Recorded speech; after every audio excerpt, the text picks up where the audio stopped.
Discovering possibilities and potential with passion every day. This is a TPPN production. Welcome to the iPad Possibilities Podcast, episode number 70, iOS Video Game System. Well, welcome, and this is the iPad Possibilities Podcast. We made it to episode number 70, and I've got a very exciting show for you today, and just a lot of great things going on. And the main topic of today is this video game system idea for the iOS. So basically the idea of integrating an iPhone or iPod Touch with your iPad to create the next generation of video game, consoles or systems.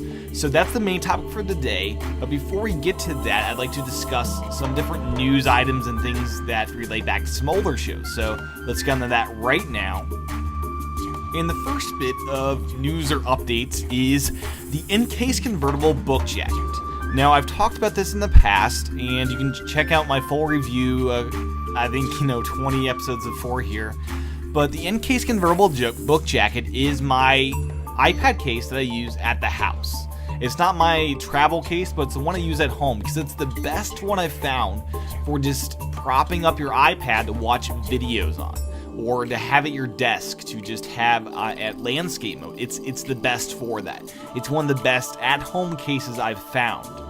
But with that said, it's a terrible travel case because you can only really use it in landscape mode when it's in this case, and it's so thick. It's a thick case. So with that said, it's been updated. And the new update solves the big problem that most people are having with this case, that the iPad will actually fall out of the case because of the way it was built.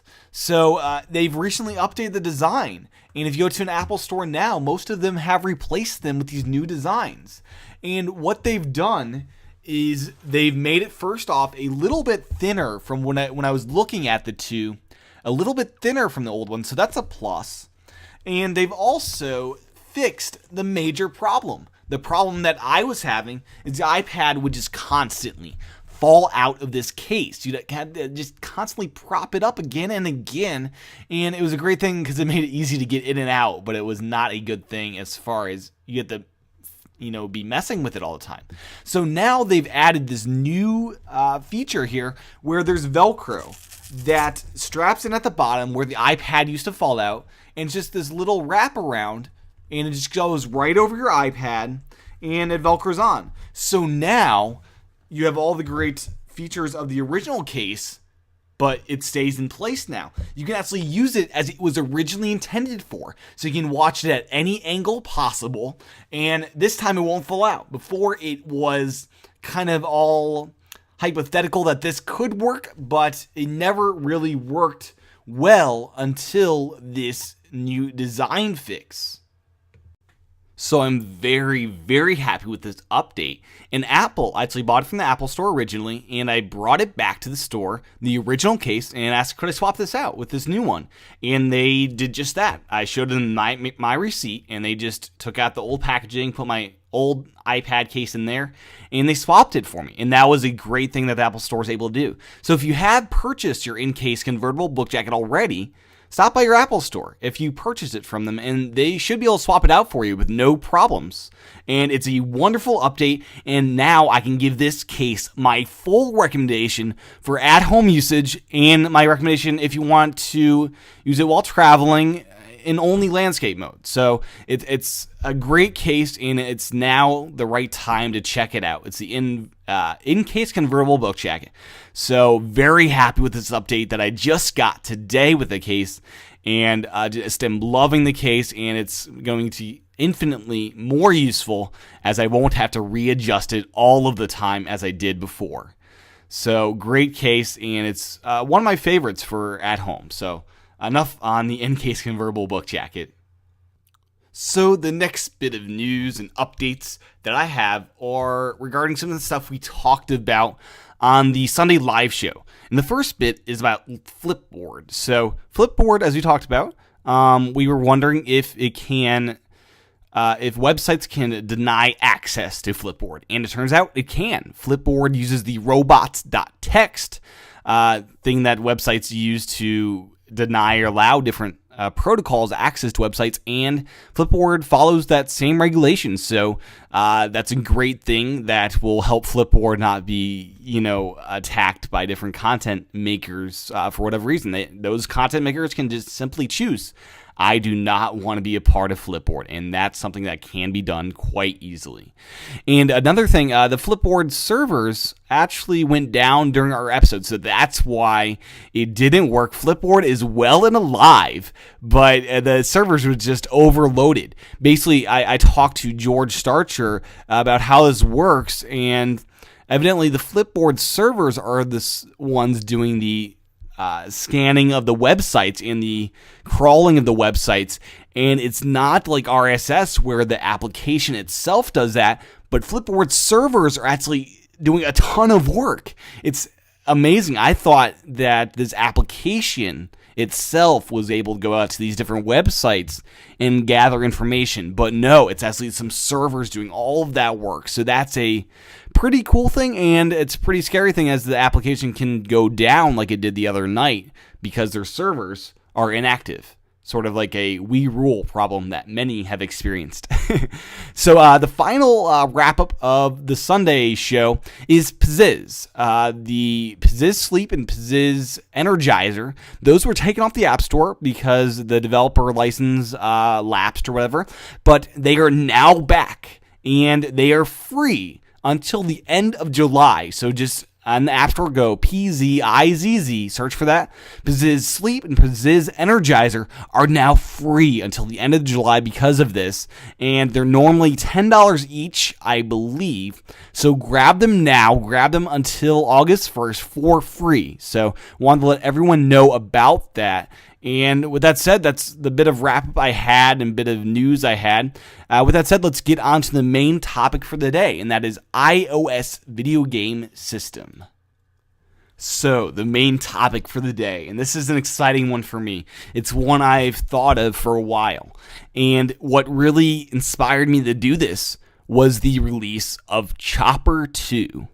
So this topic is iOS video game system, or as I like to call it, the Apple Entertainment System, kind of back to the days of NES with the Nintendo Entertainment System. So we're now at the age of AES, the Apple Entertainment System. So with that said, Chopper 2 is what got me rolling and wanting to do an episode on this.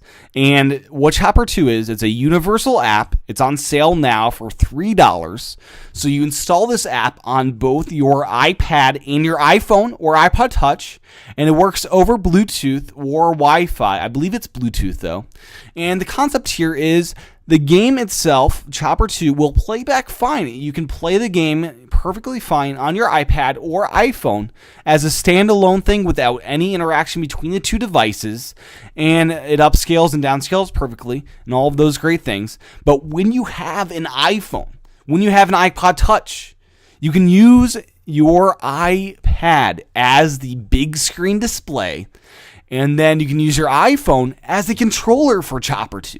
So you can have your iPhone or iPod Touch, as I'm doing, controlling this game. So you're steering it, you're using the accelerometer in your iPod Touch, and you're using different buttons on your iPod Touch's screen to fire, to shoot missiles and drop bombs and all those things. And you're using it to steer and all those things with the accelerometer of your iPod Touch, and that works great. It's fantastic.